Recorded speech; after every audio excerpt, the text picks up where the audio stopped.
పుట్ల పండుగ ఏంటిది? మరి పుట్ల పండుగ ఎలా జరుపుకున్నారో మీకు తెలుసు కదా, మనం చూసింది కదా. అయితే ఆ పండుగ సందర్భంగా ఆ భగవంతుడిని స్మరిస్తూ తెలుగులో తెలుగు దినోత్సవం కదా, దాని గురించి తెలుగులో ఒక పద్యము ఎలా ఉంటుందో మీకు ఒకటి శ్రీకృష్ణుడి మీద రాసిన పద్యాన్ని మీకు వినిపిస్తాను. దండము గీతా గురువా, మీరు అనొచ్చు దండము గీతా గురువా, దండము కంసారి నీకు దానవహననా. దండము గీతా గురువా, దండము కంసారి నీకు దానవ హననా. దండము ధర్మ సురక్షక, దండము వసుదేవ పుత్ర, దండము కృష్ణ.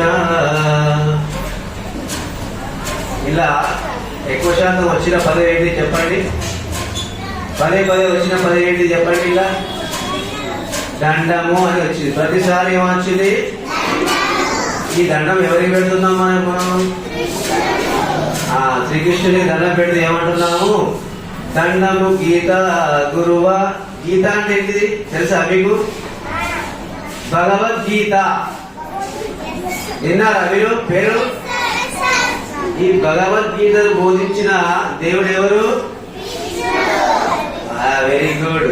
అయితే ఆ దేవుణ్ణి అతనికి ఏమని చెప్తున్నాము? దండము గీతా గురువా, ఓ గీతాన్ని బోధించిన ఓ దేవా నీకు దండము అని అంటున్నాము. దండము కంసారి. కంసారి అంటే ఎవరు తెలుసా మీకు?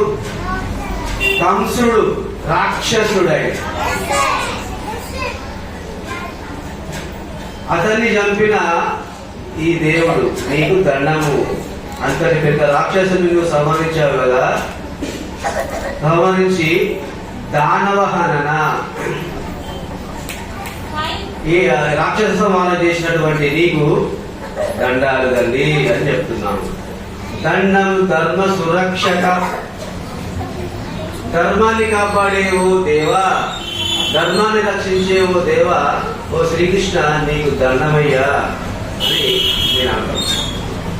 దండము వసుదేవ పుత్ర. వసుదేవ పుత్ర అంటే ఈ శ్రీకృష్ణుడు ఎవరి పుత్రుడు? వసుదేవుని పుత్రుడు అంటే కొడుకు. దండము వసుదేవ పుత్ర, దండము కృష్ణ అని మన ఈ పద్యాన్ని రాసింది ఎవరో కాదు, మన హెడ్ మాస్టర్. మీకు తెలుసా? సార్ పేరు చెప్పండి. శ్రీనివాస్ గండూరి. వాళ్ళ నాన్న పేరు తెలుసా మీకు? లక్ష్మీనారాయణ గండూరి. ఆ సారు రాసిన పద్యమే ఇప్పుడు మీకు వినిపించారు.